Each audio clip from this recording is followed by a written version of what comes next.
I'd like to begin with a story. Our story begins in a nondescript location of a nation that lives in harmony, peace, justice, and security. A nation that takes pride in such things, where its economy is of 100% efficiency, where no one is left without a job and everyone has a function. Everyone feeds off of and feeds someone else. The only thing that would plague this country was a routine attack by separatists who would try to impose anarchy in the country and destabilize its way of life. Eventually, the government decided to take advantage of its technological advancements and engineer an army of super soldiers to take down these separatists. So the way they did this was ingraining them with a program that would cause them to kill on sight if they saw a specific mark. Eventually, this mark came to be known as the red mark over time. It was a diagonal scar along the back of the separatists. So there was one soldier who was on a mission and met this woman, and the two of them began to grow very close. They both had a very high affinity for one another. And the more time they spent together, the more they got their guard down, until one day, the woman had the scar on her back exposed, completely and utterly exposed, completely letting her guard down, and as though the man wasn't even there. Immediately, as he saw this, his eyes lit up, and all of his inhibitions were stopped as he murdered her in cold blood. Now, why did I start with this story? Was it to seem enigmatic for the sake of doing so? Was it to bore you? Was it to bide my time until I could leave? Well, no. It was actually to explain a scientific concept. There you were thinking, I'll just get an A in this class and I'll never have to do it again. No, you are mine for the next few minutes. Now, the concept I attempted to explain was the action of antibodies within the body. Confusing, but still there. The country, with its seemingly meticulous cycle of self-servience, represents the human body and the complexity of its biological processes. The economy represents how every cell or every biological structure has its own specific function. The separatists represent a pathogen or virus attempting to slow or inhibit these biological processes. And the super soldiers represent antibodies, who attack based on red marks or antigens located on different pathogens.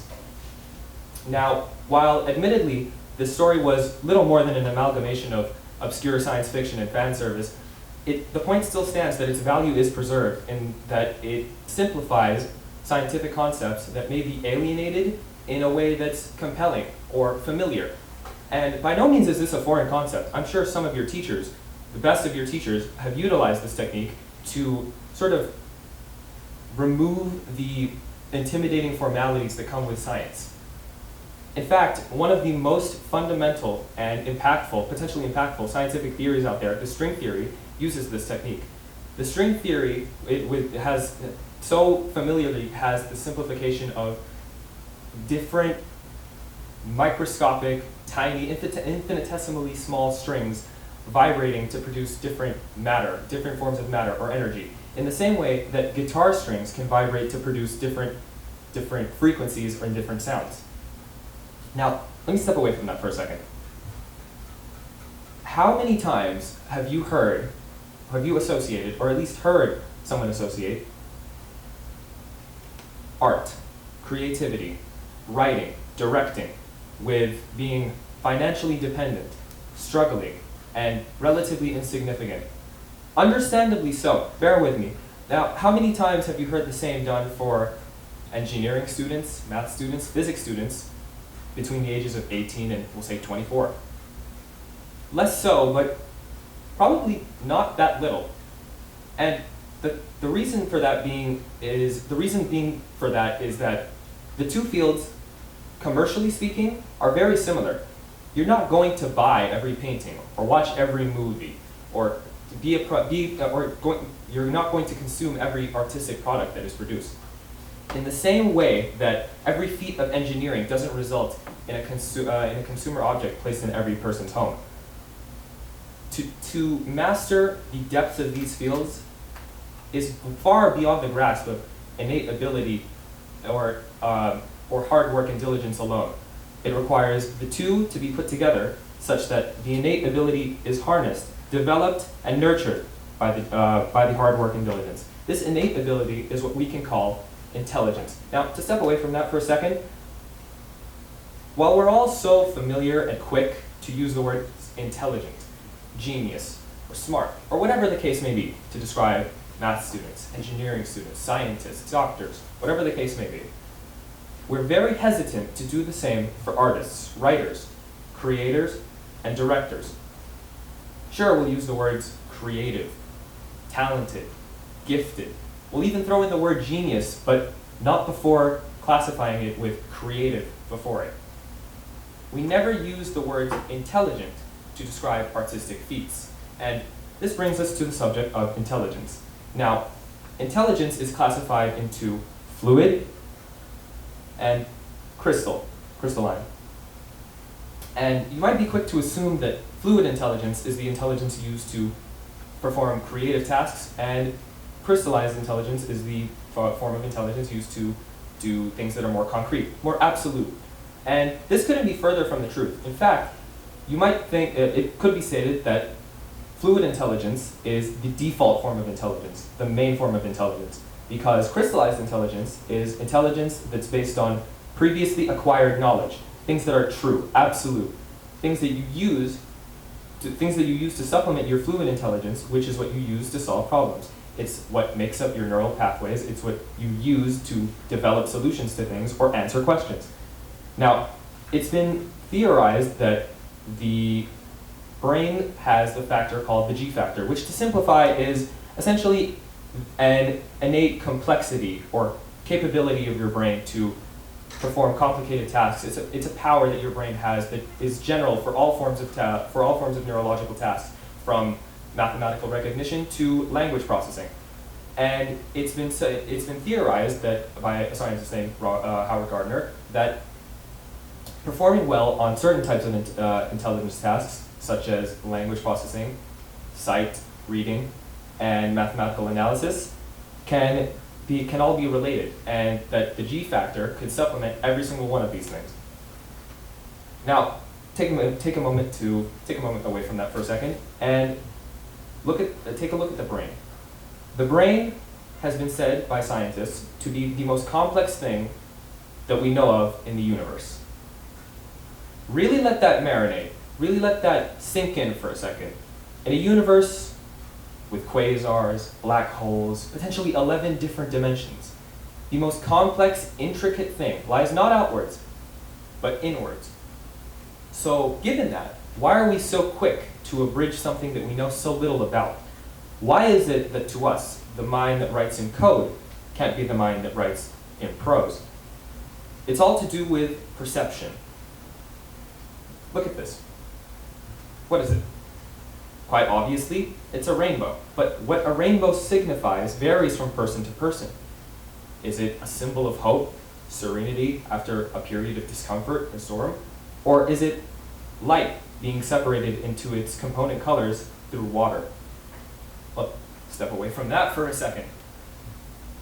Notice how the way I phrased this question was an either or, a mutually exclusive binary outcome, when in actual fact, it's very possible that most of you, I'm assuming, saw it as both. I saw it as both. That's how I was able to think of the question. What's to say that any of you couldn't see it as both? And it's things like this that model the way we think about creative thinking and scientific thinking, that they're two mutually exclusive, different sides of the same coin, similar but completely unrelated. Now, for this next activity, I'm going to group two things together and sort of measure the response that is given. We'll start with math and physics. We'll move to math and biology. And we'll finish with math and music. Now, I'm assuming for the first one, there was a sort of ease, subconscious, barely tangible, but still somewhat there. As though the two naturally fit together. For maths and biology, I would say less so, but more of the same. But for maths and art, I would say that on some subconscious level, there may have been a little bit of discomfort or evaluation after the fact. Like the two objects don't belong together, like that they've been placed together unnaturally. This is how deep-seated our perception is. Depending on who you are, depending on how tangible the emotional response may have been, it displays how deep-seated or deep-rooted these perceptual differences may be. But all of this is pointless when it comes to the validity. Is there any evidence to support the notion that you can utilize both creative intelligence and scientific methodical intelligence to their fullest capabilities? Is there a historic example we can use? Say, someone who utilized both to the fullest degree and used them in a way that's productive.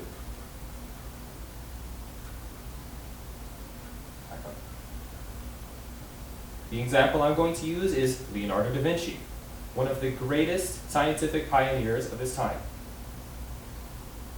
What? I hear some of you think? Wasn't Leonardo da Vinci a famous painter? Yes, indeed he was. A legendary painter at that.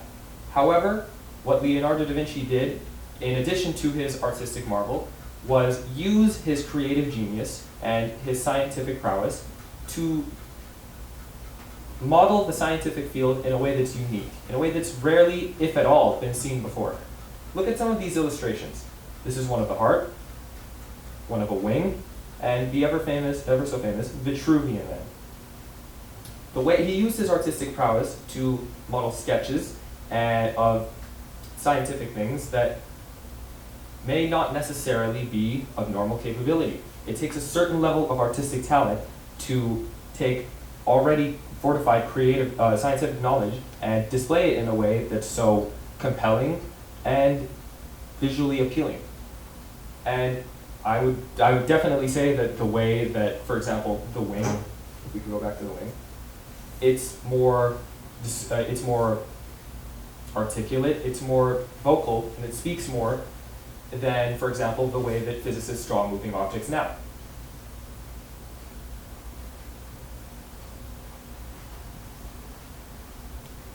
Somewhat plain, somewhat artistic, but the way that we as physicists model moving objects now has little to do with sort of the artistic appeal, but it's more to simplify it as a general model, as an afterthought, because the artistic appeal isn't important. But in order to make science appealing to the majority, it needs to be familiar, and it needs to be appealing, it needs to be compelling. Because for so many people now, science has become sort of this object of intimidation, of something that requires an innate ability that many people do not possess, and so they relegate themselves to the realm of creativity or neutrality, which is even worse. So it's very evident that we need to create this productive environment for people to harness both sides of the brain and not abridge themselves to a single method of thinking, however obscure that may be. The first would be to destroy, or not destroy, but to suppress the linkages that we have between certain types of fields, to allow people to nurture both independently and pick and choose whatever they want without having to feel an obligation to do more within that same semantic field. For example, a math student could want to become a very good artist, a very talented artist, but stop themselves under a fear that they're obligated to pursue physics first because of its similarities to math. Second would be to prevent abrasive behavior when it comes to development in certain fields. As children, we're very subject and we're very scared of learning of learning as far as the criticism aspect, because it's demoralizing. It can be very damaging to certain types of people. So when it comes to things like art, English, if our work isn't satisfactory, because remember, art and English are very subjective things, if it's not satisfactory to a certain person, it can be demoralizing and it can be discouraging and force people to move to things that are more absolute, things that are either right or wrong, and things that can be excelled in without this sort of mental exhaustion. And with that comes the potential to limit someone's self to essentially half of the thinking that one could be capable of, and prevent themselves from becoming sort of a shorthand for intellectual prowess, such as Leonardo da Vinci as we use him now. Thank you.